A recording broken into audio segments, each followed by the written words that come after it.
A paz do Senhor Jesus. Bem-vindo ao estudo da Palavra de Deus.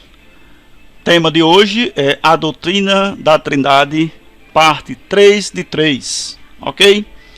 O conteúdo levantado é o que Paulo queria dizer com isso. Esvaziou-se a si mesmo.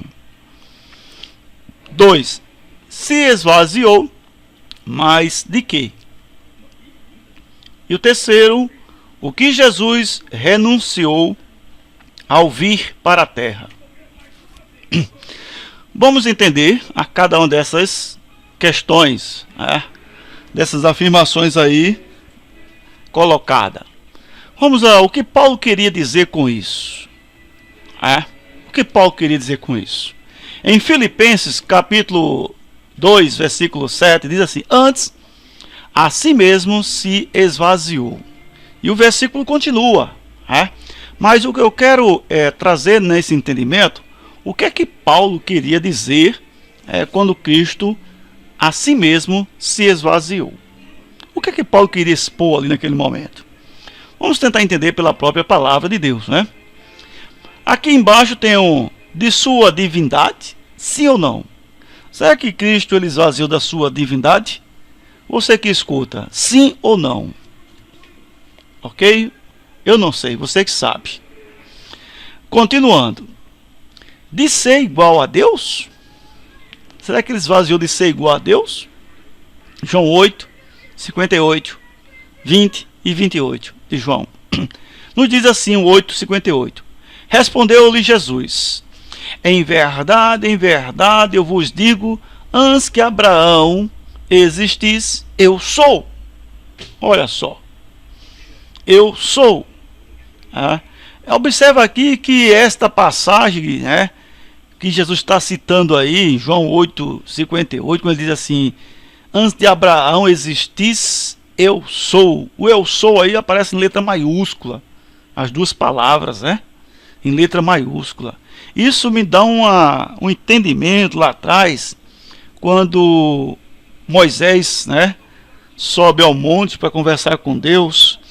E Moisés diz assim: Deus, o povo vai perguntar o teu nome. Qual é o nome que eu digo? Aí Deus pronuncia, diga àquele povo que eu sou. Lá em Êxodo capítulo 3, versículo 14. Disse Deus a Moisés: eu sou o que sou. Disse mais: assim dirás aos filhos de Israel: eu sou. Me enviou a vós outros. Olha só. Para entender melhor, esse eu sou aqui, vamos dizer assim. Vamos botar o nome João. João me enviou a vós outros. Entendeu? Então, o nome de Deus aqui, ele dá assim no termo absoluto. Eu sou. Quando nós estudamos a informática no modo avançado de programação, quando assim desenvolve sistema para computador, existe uma opção dentro da informática, da área de desenvolvimento, que para tomar toda aquela tela do visor e não sobra nenhum espaço, nós utilizamos como absoluto. O absoluto ele toma toda aquela área, não deixa mais nada existir. Então Deus, ele traz aqui o eu sou no sentido absoluto. Eu sou no sentido absoluto. Então Deus é absoluto, ou seja, é algo que toma tudo, em todo espaço a Deus. Então ele traz aqui assim: eu sou. Eu sou. Olha só, o sentido eu sou. Aí Cristo utiliza esse mesmo sentido lá em João 8, 58. Antes de Abraão existir, eu sou. Ou seja, Cristo ele começa a se revelar para o povo, dizendo que ele é Deus. É tanto que em João 20, 28, respondeu-lhe Tomé: Senhor meu e Deus meu. Tomé ele passa a reconhecer a Jesus como Deus, depois que Jesus ressuscita, que ele não acreditou na aparição de Jesus, e ele disse: olha, eu só acredito quando eu vê-lo. né? E quando ele vê, ele diz isso, né? Senhor meu e Deus meu. Então Tomé, ele tem a visão de Deus na frente dele, né? Ele realmente reconheceu que Jesus é Deus. É Deus. Continuando, aqui em Filipenses, capítulo 2, versículo 6 ao 8, agora de forma mais extensiva, né? Diz assim o 6: Pois ele, subsistindo em forma de Deus, não julgou como usurpação o ser igual a Deus.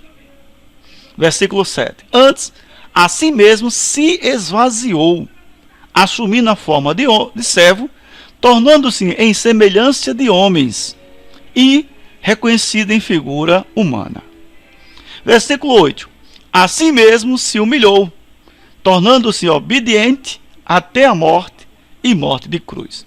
Se analisarmos os 3 versículos, eu vou separar 3 palavras: usurpação, se esvaziou, se humilhou.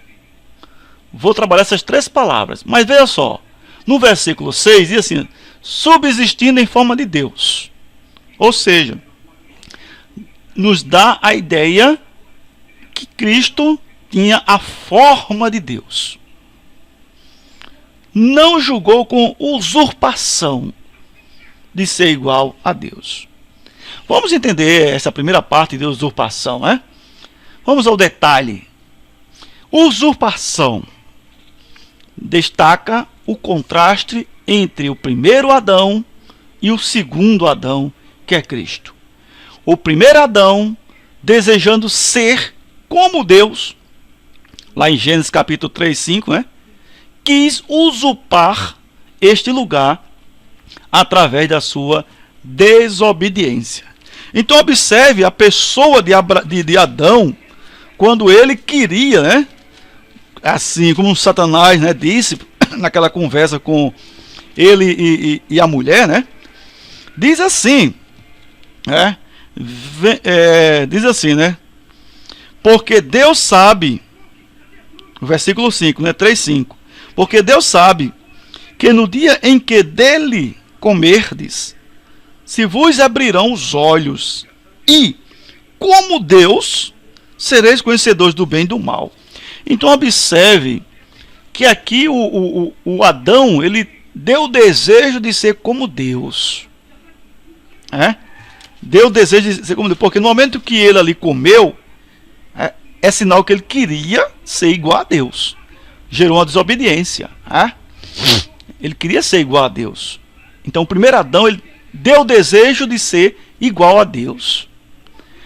Já o segundo Adão, que acabamos de ler há pouco tempo, já existindo em forma de Deus, olha só, em vez de explorar a sua posição, escolheu o caminho da humilhação que o levou até a horrível morte de cruz, sendo, por isso, proclamado Senhor. Então, observe só. O primeiro Adão desejou de ser como Deus. O segundo Adão tinha a forma de Deus, mas não usurpou. Usurpar é tomar força, é pegar de forma bruta. Então ele não usou desta forma. Mas o que foi que ele fez? Ele foi pelo caminho da humilhação. Pelo caminho da humilhação foi o caminho que ele foi buscar. Então observa aí a primeira parte de usurpação. Ok? De usurpação. Vamos para o próximo. O próximo aqui. Se esvaziou. Ele não renunciou aos atributos divinos de onisciência, onipresença. Ele não renunciou, mas assumiu a forma de um servo e ocultou sua glória natural. Em João capítulo 17, 5 e 24, nos diz o seguinte: E agora, glorifica-me, ó Pai, contigo mesmo, com a glória que eu tive junto de ti, antes que houvesse mundo. Então observe que ele agora, ele não renunciou os atributos, mas ele assumiu uma forma de servo, ocultando aquilo que realmente ele tinha, porque ele veio do Pai, Ele está no centro do Pai. Ele tinha a natureza do Pai, subsistindo a mesma natureza do Pai, mas não usou de usurpação. E agora ele pede o quê? Glorifica-me, ó Pai, contigo mesmo, com a glória que eu tive junto de ti, antes que houvesse mundo. Ou seja, antes de haver mundo, ele já estava com o Pai, junto com o Pai. E o versículo 24 diz assim, de João 17, 24: Pai, a minha vontade é que onde eu estou, estejam também comigo os que me deste, para que vejam a minha glória que me conferiste, porque me amaste antes da fundação do mundo. Ou seja, antes mesmo de Deus fundar o mundo, Deus já amava a Cristo. Ou seja, olha o relacionamento tão íntimo desses dois. Olha a relação tão próxima, tão unânime, tão ímpar entre os dois, Continuando, se humilhou. Esta palavra tem um paralelo lá em Isaías 53, 7. Sua humilhação, evidente na vida toda, atingiu seu ponto culminante na morte. Isaías 53, 7 diz assim: ele foi oprimido e humilhado, mas não abriu a boca, como o cordeiro foi levado ao matadouro, e como ovelha muda perante os seus tosqueadores, ele não abriu a boca. Observe que quando se diz se humilhou, quando Paulo está dizendo lá se humilhou, estava relacionado este versículo lá, esta passagem, com a passagem de Isaías 53, quando diz assim: ele foi oprimido e humilhado. Foi humilhado. Então veja que essas passagens estão bem relacionadas entre si. Observação: a vontade do seu Pai era também a sua vontade. Em Lucas 22, 42 está escrito, dizendo: Pai, se queres, passa de mim este cálice, contudo, não se faça a minha vontade, e sim a tua. Então observe esta intimidade de relação íntima entre os dois. Observe só. Cristo diz: Pai, se queres, uma condição, Cristo não disse assim: Pai, passa. Mas se queres, ele colocou diante de Deus para que Deus decidisse. Se queres, passa de mim este cálice. Ou seja, a dor, o sofrimento, a cruz, as lágrimas, a morte na cruz. Contudo, não se faça a minha vontade. Ixi, isso aqui é vontade, meu irmão. Isso aqui é muita vontade de viver. Olha, a relação entre esses dois é incrível. Não existe nada igual a esse. Se não faça a minha vontade, e sim a tua. Então veja essa relação tão próxima. Tão próxima. Bom, o 2 diz assim: se esvaziou, mas de quê?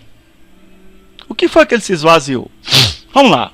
De riquezas, de grandezas, de posição, deixou de lado a sua glória celestial, deixou o uso de prerrogativas divinas, tomou sobre si a natureza humana, teve tentações e fraquezas sem pecado, humilhação. Então veja só, de riquezas, a segunda carta aos Coríntios se esvaziou de quê? Vamos lá em a segunda carta aos Coríntios, capítulo 8, 9, diz assim, 8, 9. Pois conhecereis a graça do nosso Senhor Jesus Cristo, que, sendo rico, se fez pobre por amor de vós, para que pela sua pobreza vos tornasseis ricos. Está vendo onde foi que ele se esvaziou? Outro ponto que ele... A outra passagem é de grandeza. Lucas 22, 27 diz assim: pois qual é o maior, que está à mesa ou quem serve? Porventura não é quem está à mesa? Pois no meio de vós eu sou como quem serve. Está vendo aí? Ele se esvaziou da grandeza dele, trazendo a igualdade das pessoas na terra. Aí vem aí, ó, de João, de posição João, vem aí, deixou de lado a sua glória celestial, deixou o uso de prerrogativas divinas, tomou sobre si a natureza humana, teve tentações e fraquezas, humilhação, entendeu? Então veja o que foi que ele se esvaziou. Eu não vou ler tudo, que é muitas passagens, né? Mas fica para que você possa dar uma olhadinha a entender. Continuando, alguns pontos em destaque. Quero só destacar algum desses pontos. Por exemplo, Cristo nasceu na menor cidade da Judéia, Belém. Olha só, Mateus 2,6 nos diz assim, ó: e tu, Belém, terra de Judá, não és de modo algum a menor entre as principais de Judá, porque de ti sairá o guia que há de apacentar a meu povo Israel. Então observe que ele nasceu na menor cidade da Judéia, Belém. Nasceu num ambiente muito humilde, de um estábulo, e foi deitado numa manjedoura. Essa passagem é aquela que, quando Maria vai se alistar, né, com seu marido, José, e não tem lugar para se hospedar, e aí ela descansa no lugar onde cuida de animais, né, no estábulo. E como não tinha nada mesmo, deitou na manjedoura Jesus Cristo, Então veja o lugar humilde onde Jesus nasceu e onde foi deitado pela primeira vez. Lá em Lucas capítulo 2, 7. Também tornou-se sujeito à lei e cumpriu-a. Então Lucas 2, 21 e 24 nos mostra que ele cumpriu a lei quando ele é levado para ser circuncidado, né? Ele estava cumprindo a lei do Velho Testamento, quando ele foi circuncidado e apresentado no templo, né? Então ele está sendo apresentado no templo e circuncidado ao oitavo dia, né? Então ele estava cumprindo o ritual do passado, aquele ritual, ok? Continuando, ele não se esvaziou da natureza divina. Ele não deixou de possuir a natureza divina. Isso se torna mais claro quando lermos Colossenses 2,9. E aqui em Colossenses 2,9 diz assim: portanto, nele habita corporalmente toda a plenitude da divindade. Portanto, nele habita corporalmente toda a plenitude da divindade. Ou seja, ele não se esvaziou da natureza divina. Ok? E o 3, o que Jesus renunciou ao vir para a terra. Louvor contínuo dos anjos. Olha só, a Bíblia nos deixa bem claro que lá no céu, onde Deus está, os anjos louvam a Deus continuamente. Então ele deixou o louvor do Senhor para vir à terra salvar as pessoas. Então veja só o que ele renunciou entre aspas, né? Renunciou entre aspas, não renunciou definitivamente. Então veja só, lá em Isaías 6, versículo 1 ao 3 diz assim, ó: No ano da morte do rei Urias, eu vi o Senhor assentado sobre um alto e sublime trono, e as abas de suas vestes enchiam o templo. Serafins estavam por cima dele. Cada um tinha 6 asas. Com 2 cobria o rosto, com 2 cobria os seus pés, e com 2 voavam. Com 2 voava. E clamavam uns para os outros, dizendo: Santo, Santo, Santo é o Senhor dos Exércitos. Toda a terra está cheia da sua glória. Então observe que lá no céu o louvor é contínuo diante dos anjos para Deus, né? É tanto que quando Jesus nasce, né, lá em Lucas, no capítulo 2, 13, a Bíblia diz que apareceu uma milícia de anjos no céu louvando a Deus por causa do nascimento de Cristo, né? Então veja que os anjos vieram dar esse louvor a Cristo, né, no nascimento, né? Contemplar, né? Então observe que o louvor. O 2, ele veio para um tipo de pessoas, Isaías 61. Né? O Isaías 61, ele nos define qual o tipo de pessoas que Cristo veio. Né? O tipo de pessoas é essa: o Espírito do Senhor Deus está sobre mim, porque me ungiu para pregar boas novas aos quebrantados. Enviou-me a curar os quebrantados de coração, a proclamar libertação aos cativos e a pôr em liberdade os algemados, e a pregoar o ano aceitável do Senhor e o dia da vingança do nosso Deus, a consolar todos os que choram. Está vendo aí? O tipo de pessoas que Cristo veio. O seu ministério estava predestinado a pregar o evangelho aos pobres, aos humildes e aos aflitos, curar espiritual e fisicamente os doentes, romper os grilhões do mal e proclamar libertação do pecado e do domínio de Satanás, abrir os olhos espirituais dos perdidos para ver a luz do evangelho e ser salvo. Então o ministério de Jesus estava focado, predestinado a justamente a isso, pregar o evangelho aos pobres, né? Às pessoas em prisões, aos cegos, aos doentes, aos aleijados, né? Às pessoas que estavam passando por necessidade. Então esta foi a definição perfeita de Cristo, né, para a terra. Ou seja, a predestinação dele estava para a terra, para as pessoas doentes, as camadas, as presas em prisões. Tá? Então, este é o estudo da palavra de Deus, né? Ok? Divulgue entre os amigos, que Deus te abençoe e te guarde, e faça resplandecer o rosto de a paz. Amém.